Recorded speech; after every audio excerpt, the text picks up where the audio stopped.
Bismillahirrahmanirrahim. Nawaitu ta'alluma wa ta'lima wa tadhakkura wa tadhkira wa naf'a wal intifa'a wal ifadata wal istifadata wal hissa ala tamassuki bi kitabillahi sunnati rasulillah sallallahu alaihi wasallam wa du'a ilal huda wa dilalata alal khair ibtigha mardatihi qurbihi thawabihi wa husnul khatimah ma lutfil afiyah wa salahil akibah.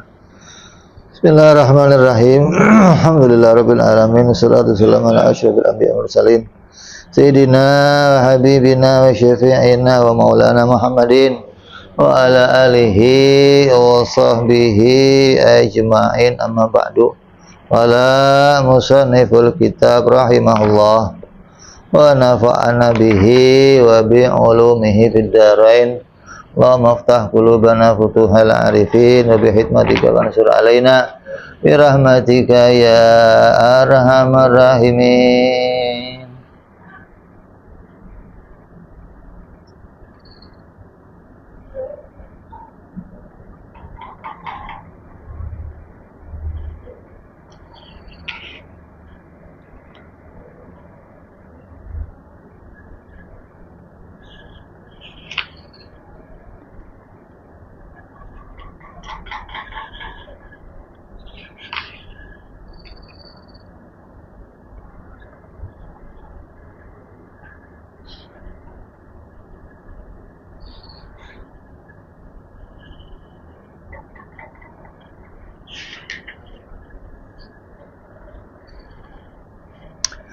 Setelah kita membaca tentang sunnah-sunnah dari tiap-tiap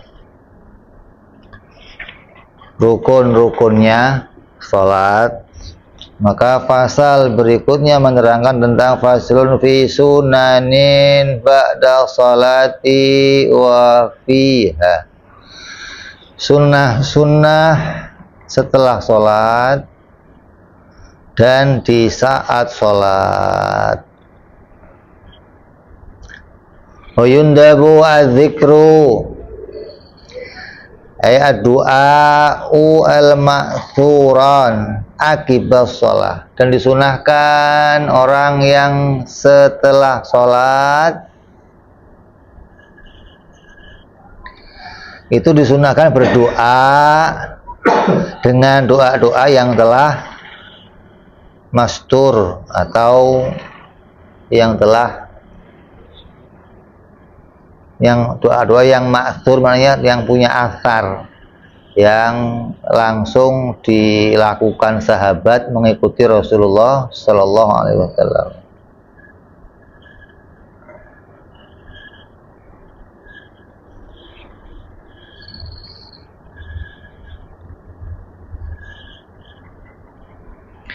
Makanya Wahabi itu ditanya, ente akidahnya apa? Oh, saya bukan Asy'ari, tapi Asari. Hah? Asari. Apa Asari itu? Hah? Bekas. Saya berakidah mengikuti apapun yang telah menjadi bekas yang dikerjakan oleh Nabi, yang itu diikuti oleh para sahabat. Mereka mengatakan dia adalah Asari, bukan Asy'ari, bukan, tapi Asari. Jadi disunahkan orang membaca doa setelah sholat dengan doa-doa yang maksur, yang telah diriwayatkan jelas itu datang dari Rasul Shallallahu Alaihi Wasallam. Contohnya apa? Seperti astagfirullah 3 kali. Habis sholatnya astagfirullah, astagfirullah.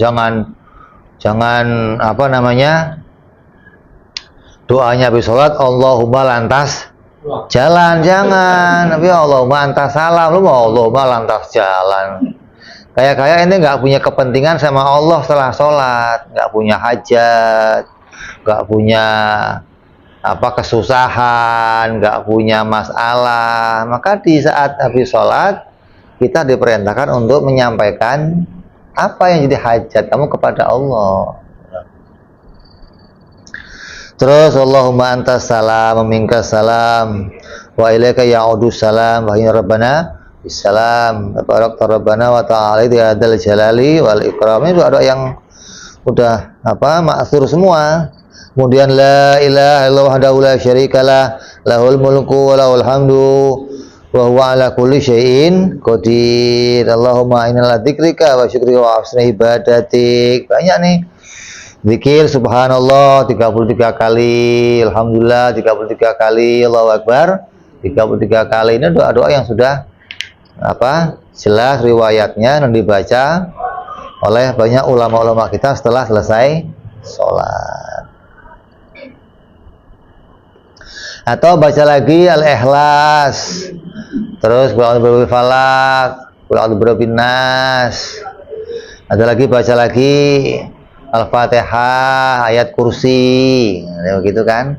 Kalau bisa Allahumma anta salam, terus Fatihah, ayat kursi, baru tasbih, subhanallah, alhamdulillah, terus Allahu akbar.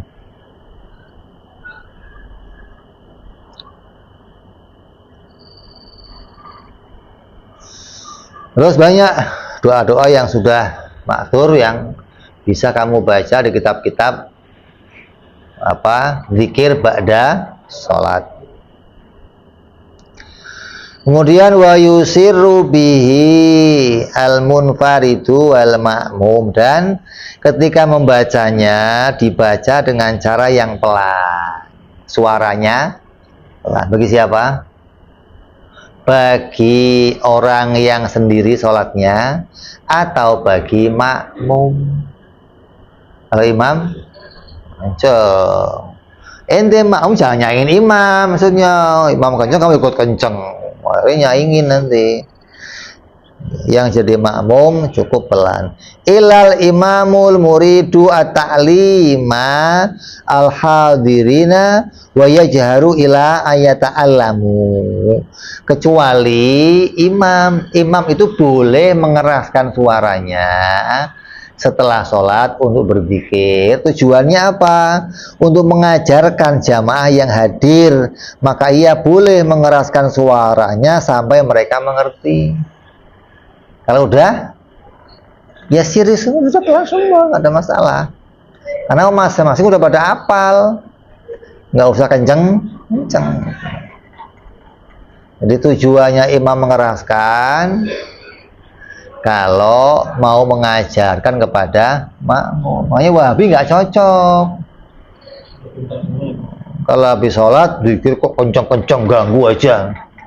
Mereka kalau habis sholat pelan semua. Karena tadi mungkin ya mereka udah hafal semua. Artinya nggak ada makmum-makmum yang baru yang butuh pelajaran, nggak perlu dikeraskan oleh si imam. Jadi kalau ada hal itu maka imam boleh mengeraskan untuk mengajarkan kepada makmum bahwa setelah sholat ini loh yang dibaca, gitu loh. Kayak mana? Subhanallah, pelan sampai 33. Nggak usah subhanallah 33 keras semua, nggak usah. Pertamanya keras terus pelan. Nanti alhamdulillah. Tujuannya itu.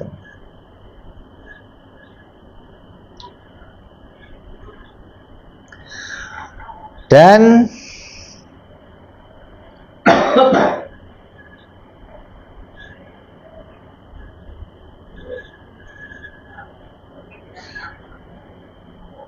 sebenarnya berjamaah gitu. Apa?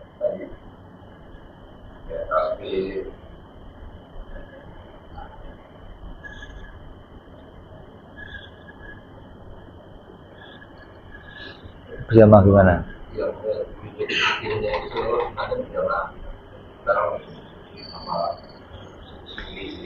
Iya, kalau ada imam Imam Al-Azra'i, dia mengatakan sunnahnya mengeraskan selamanya sampai habis. Jadi nggak hanya udah tahu nggak tahu, imam itu sunnah mengeraskan terus, kata Imam Al-Azra'i ini. yang lain ya nggak keras juga nggak apa-apa gitu. Yang penting makmum sudah bisa mengikuti bacaannya si imam. Terus wayuk bilul imam anadban alal makmumin, dan imam menghadap kepada makmum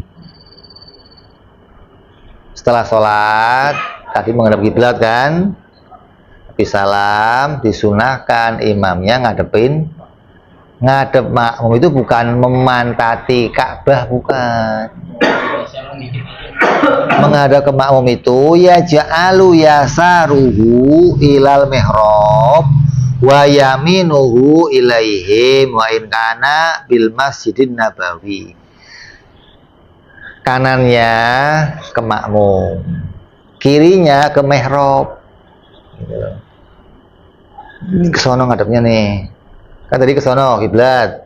Habis sholat sono. Jangan ke sono ke makmum, jangan. Jangan begitu. Tapi kamu ngadepnya, kanan kamu ada di makmum.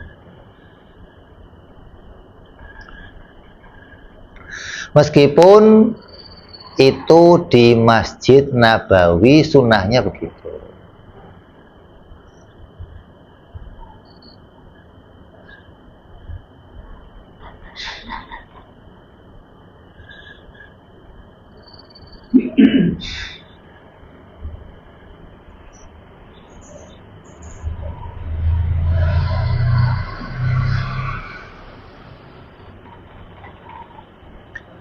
Terus ada yang bacaannya imam itu menghadapkan geser setelah bacanya Allahumma antas salam. Macam-macam nih. Pertama waktu zikir astagfirullah masih menghadap ke mihrab, ke kiblat.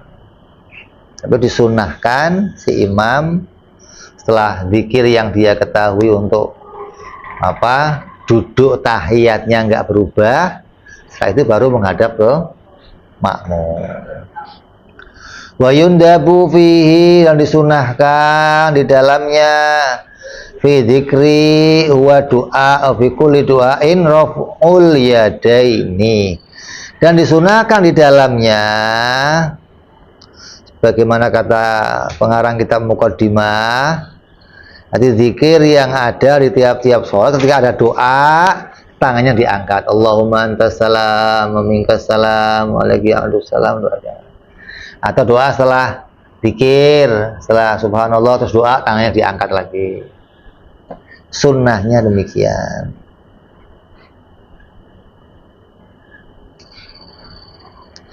Sunnahnya mengangkat tangan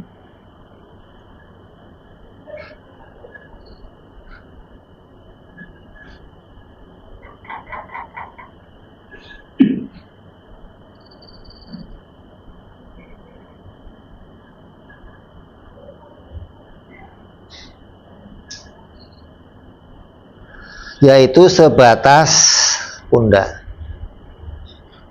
Sunahnya jangan Allahumma antas salam. Orang mau, kalau tangannya kena penyakit, yang nggak sakit yang mana itu yang diangkat. Kalau tangannya kena najis, ya nggak usah diangkat.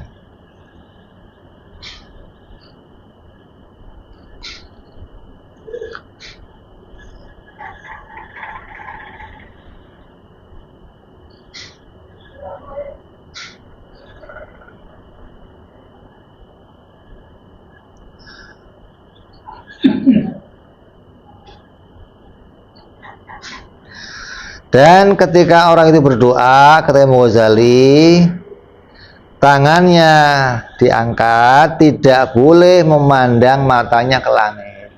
Doanya yang di bawah. Sunahnya begitu. Ini jangan itu mentang-mentang ke atas, matanya ke atas,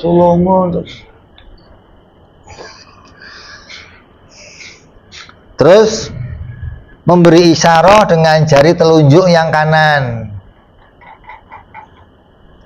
Dan dimakruhkan memberikan isyarah dengan dua jari. Selesai doa, ente hajatnya semua sudah sampaikan, tutup dengan mengusap wajah. Tsumma mashul wajhi bihima, mengusap wajahnya dengan kedua tangannya. Kalau dalam sholat nggak disunahkan mengusap wajah. Di luar sholat disunahkan mengusap wajah. Kalau ini doa kunut nih, nggak disunahkan mengusap wajah. Kalau habis sholat baru disunahkan mengusap wajah. Dan disunahkan setiap doa dakwatul ma'thurah, doanya doa-doa yang ma'thur, artinya doa-doa yang sudah kita ketahui jelas itu datang dari Nabi, dan itu doanya banyak.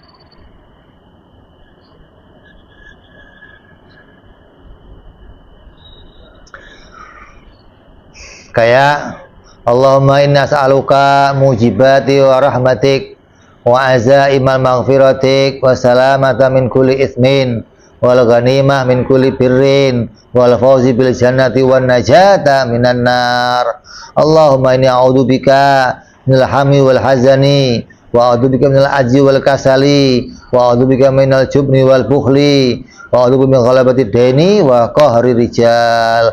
Allahumma inni a'udzubika minka, Allahumma inni a'udzubika min jahdil bala wa darki syaqa wa su'il qadha wa syamatatil a'da. Banyak.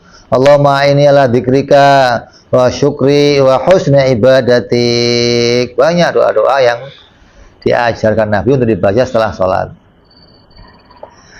Ada lagi, alhamdulillah hamda yuwafi ni'ama yukafi'u mazida ya rabbana lakal hamdu kama yanbaghi li jalali wajhika wa azimi sultani. Kemudian dalam doanya itu wassalatu ala nabi sallallahu alaihi wasallam awalan. Diawali sebelum doa baca alhamdulillah tadi. Terus baca sholawat. Dan disunahkan ayan sharifal imam, dan disunahkan beranjak perginya imam wal ma'mum wal munfarid akibas salamihi.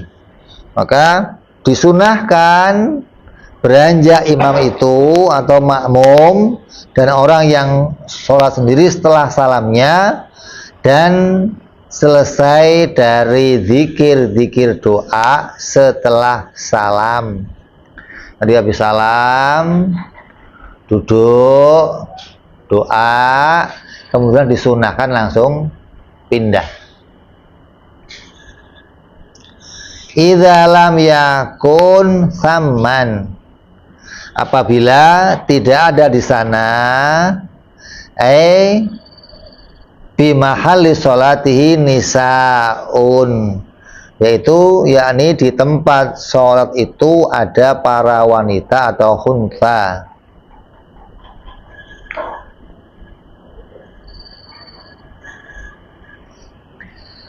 Kecuali di soft belakang kamu itu ada wanita, maka disunahkan kamu tetap di situ, jangan gerak sampai semua wanita itu bubar, baru kamu disunahkan untuk keluar atau pindah tempat untuk ngelakuin sunnah. Nanti setelah sunnah itu disunahkan jangan di tempat yang tadi, tapi di tempat yang lainnya. Itu sunnah. Wa ayam kusal makmum, dan hendaknya makmum berdiam diri hatta yakumal imam, sampai hingga imamnya berdiri dari tempat sholatnya.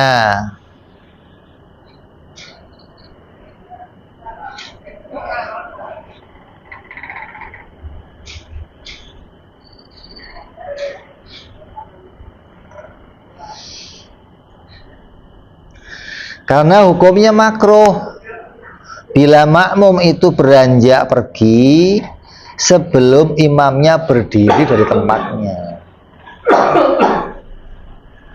Jadi sebelum imam itu bergeser, ngelakuin sholat sunnah, pindah atau pergi atau pulang, makmum disunahkan bergeser dari tempatnya.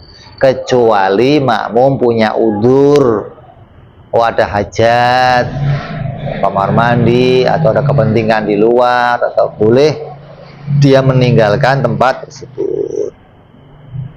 Wa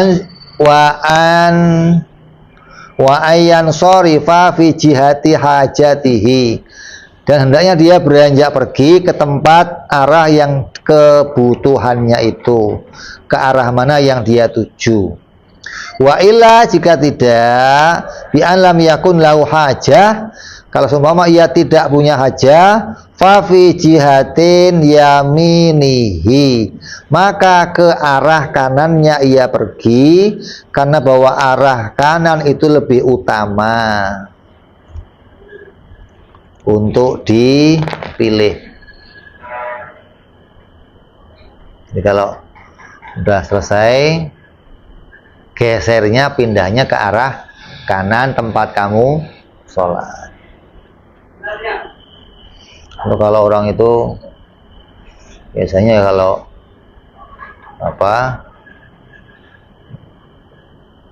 mau masuk masjid, keluar masjid, biasanya ngambilnya dari jalan yang beda. Oh, saya dari sini berangkatnya, pulangnya ke sana. Ini sunnah begitu. Nah, disunahkan kita mengambil ke arah kanan ketika mau keluar dari masjid.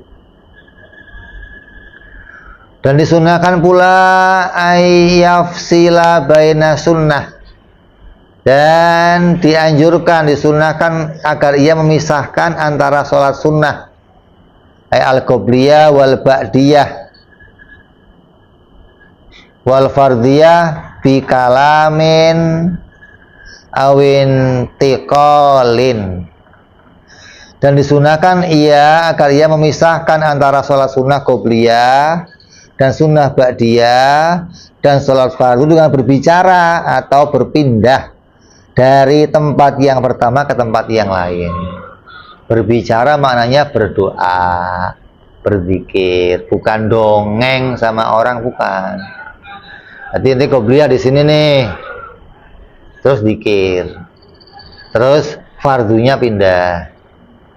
Fardu selesai pindah, baru ba'diyahnya pindah lagi. Sunnahnya begitu. Jadi enggak di satu tempat. Walaupun ya enggak masalah, boleh-boleh aja, tapi disunnahkan untuk berpindah-pindah.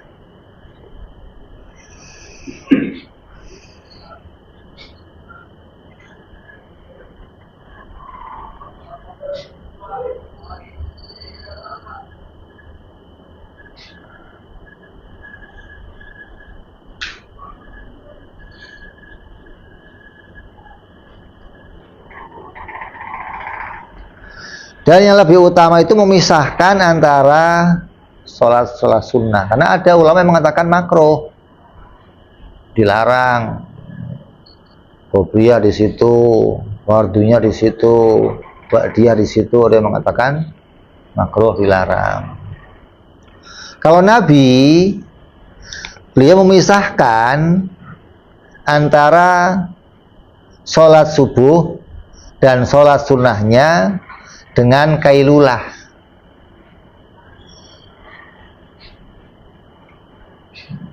Nanti kalau habis sholat sunnah qobliyah subuh, kailulah, tidur berbaring ke kanan tuh sebentar, nanti bangun lagi, baru sholat subuh rebahan. Tapi kamu jangan praktek di masjid.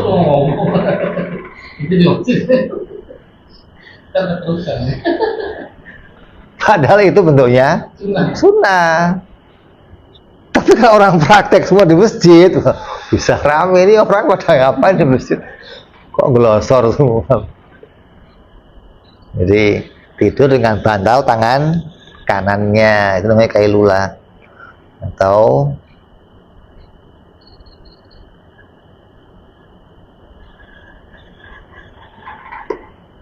atau yang kanan atau yang kiri juga boleh. Wahwa ai faslul intiqali afdalu, dan hal itu yakni memisahkan dengan cara berpindah dari satu tempat ke tempat yang lain itu afdol. Jadi kalau ente nggak mau pindah pakai kailulah tadi, tapi afdolnya pindah.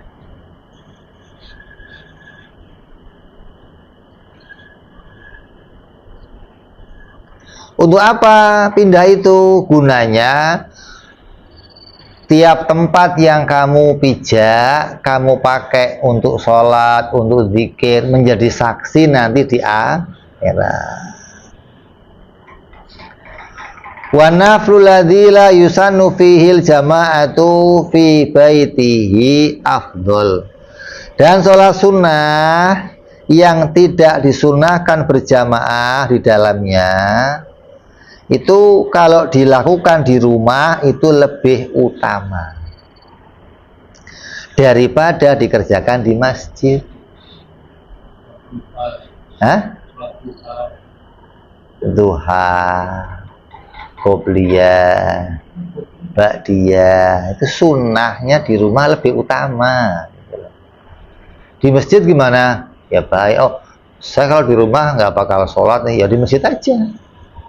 Dia udah tahu soalnya di rumah masih glosor nih, nggak bakalan sunnah, ya di masjid afdolnya. Tapi kalau di rumah masih bisa, di rumah saya sholat lagi nanti, ya afdol di rumah. Tapi kalau sholat berjamaahnya afdol di masjid daripada di rumah, gitu loh. Beda nih. Di rumah kamu bisa berjamaah, tapi afdolnya di masjid. Tapi kalau sunnahnya afdolnya di rumah. Dikatakan oleh Nabi hadis, afdalu sholatil mar'i fi baitihi illal maktubah. Sholat seorang yang paling utama yaitu dilakukan di rumahnya. Sholat yang paling utama bagi seorang dikerjakan di rumahnya kecuali sholat wajib. Yang afdal dikerjakan di masjid.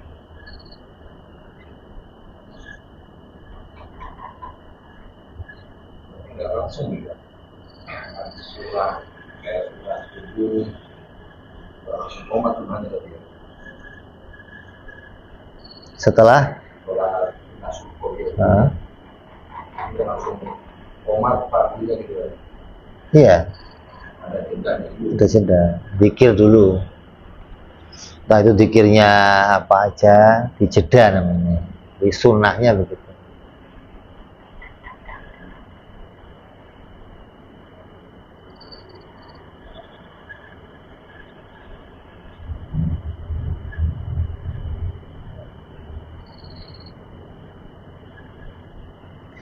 Apa alasannya?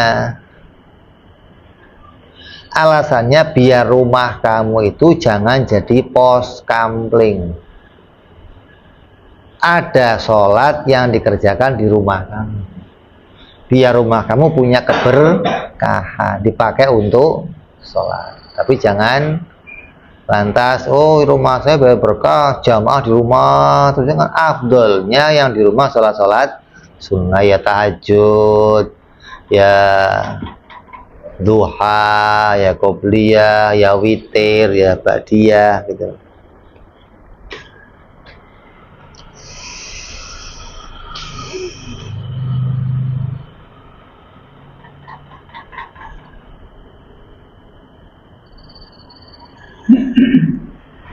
Walaupun masjid yang kamu pakai sholat, masjidnya sepi, afdol malah apa? Nggak ada riak di situ.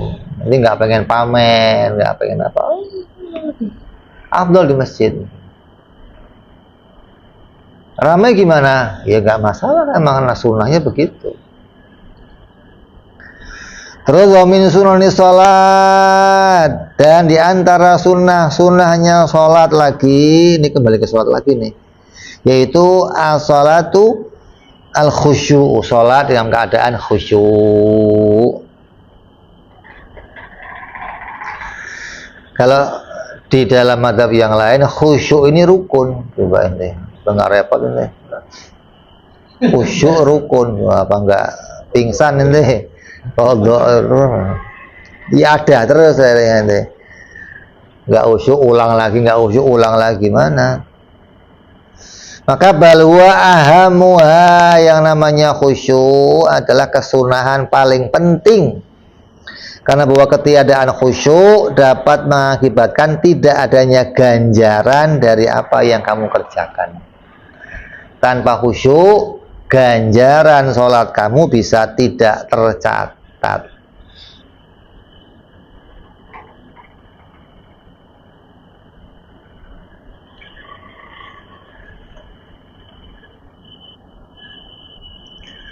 Apa itu khusyuk itu? Khusyuk itu adalah hadirnya hati dan tenangnya organ-organ tubuh.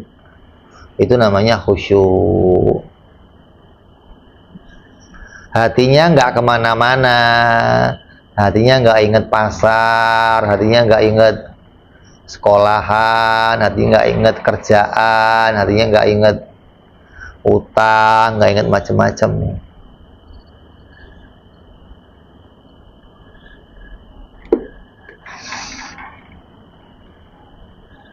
Wa tartilul qiraati wa tadabburuha wa tadabburu zikri. Dan sunnah lagi mentartilkan bacaan dan merenungkannya. Jika sholat ditartilkan bacaannya, yang itu enggak disunahkan. Sunnahnya ditartilkan Bismillahirrahmanirrahim, Alhamdulillahirabbil alamin, Arrahmanirrahim, Maliki yaumiddin. Ini tartil tiap-tiap bacaannya, terdengar huruf-hurufnya, tajwidnya bisa masuk. Kemudian dan merenungkan makna-makna tadi. Hadirnya hati untuk merenungkan tiap-tiap apa yang kamu baca. Kemudian merenungkan zikir-zikir yang kamu baca. Kenapa? Karena hal itu bisa membuat hati itu nggak kemana-mana. Kalau ini nggak begitu, nanti hatinya keluyuran, nginget yang lain selain urusan sholat.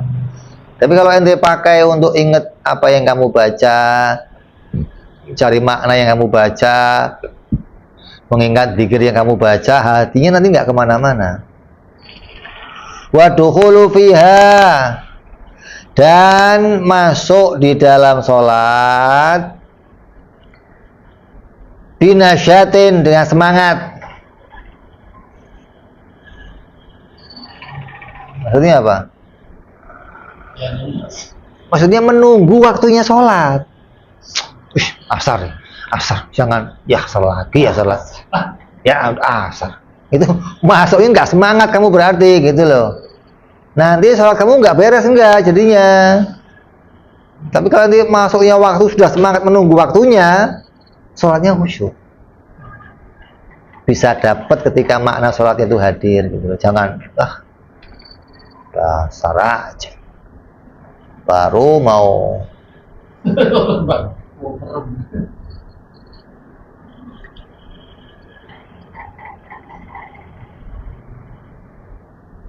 karena Allah mengancam mereka, orang-orang yang ketika masuk sholat nggak adaan males dan nggak semangat, dengan ancaman Quran.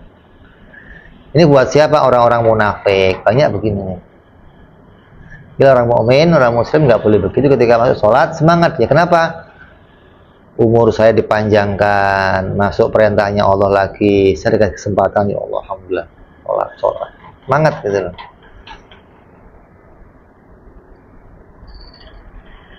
Wa faraghil qalbi, dan mengosongkan hati dari berbagai macam kesibukan dunia, dikosongkan. Hatinya nggak dipenuhi dengan pikiran-pikiran tentang apa yang sedang terjadi atau sedang kamu lakukan, tapi dikosongkan.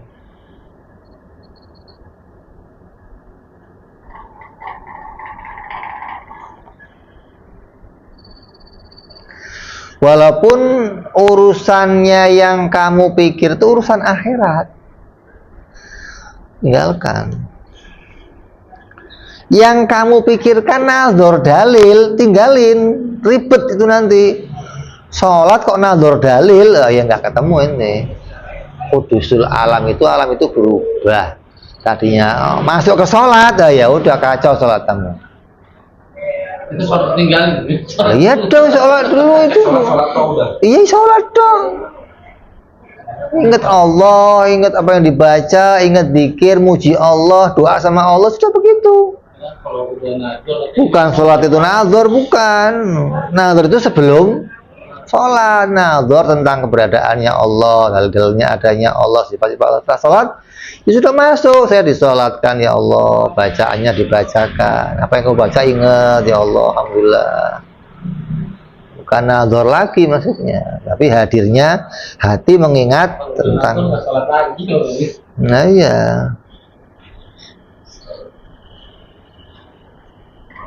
Kalau itu nggak boleh, apalagi ya.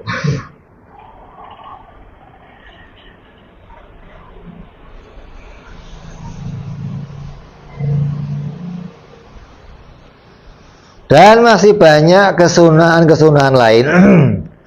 Berkata para imam, barang siapa sholat duhur 4 rakaat, maka baginya di dalam sholat itu ada 600 kesunahan.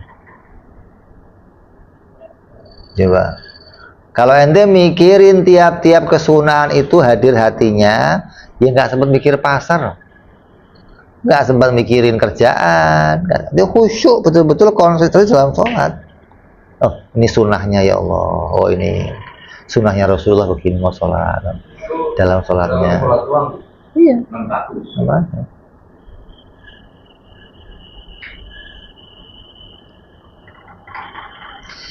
Di dalam sholat ada 600 kesunahan. Yang lain.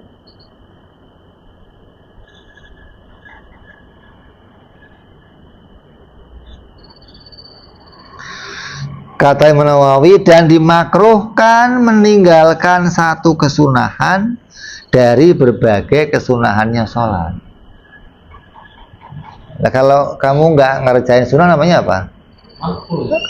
Makruh. Kalau kamu nggak kerjakan itu makruh jadinya.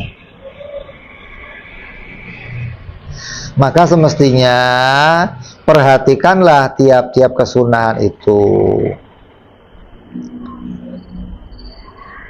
Karena ketika kamu nggak mengerjakan kesunahan itu, maka akan jadinya makruh. Tapi makruh itu apa? Hilangnya kebaikan di dalam sholat. Kamu nggak dapat pahala apa-apa gitu loh. Walaupun nggak merusak sholat, tapi menghilangkan kebaikan di dalam sholat. Artinya ada fardunya sholat nih, itu pahala pokok namanya. Lah pahala tambahannya apa? Yang sunnah. Ketika sunnah kamu kerjakan, nanti tambahan pahala kamu banyak gitu loh. Pahala apa namanya tadi ketika ruku gimana, pahala ketika i'tidal sunnahnya apa, ketika sujud sunnahnya mana, ketika tahiyat sunnahnya bagaimana, ketika baca itu sunnah itu dikerjakan, maka mendatangkan pahala-pahala yang banyak. Kalau ini meninggalkan sunnah itu jadinya makruh. Artinya makruh itu menghilangkan kebaikan di dalam sholat. Kamu cuma dapat yang pokok doang.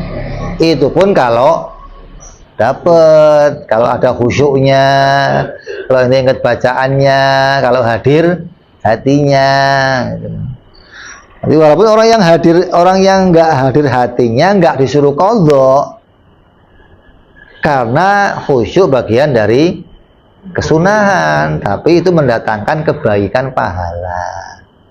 Kalau khusyuk sudah nggak ada, bisa jadi nanti walaupun kamu nggak qadha juga nggak ada pahala, cuma ditulis Sholat.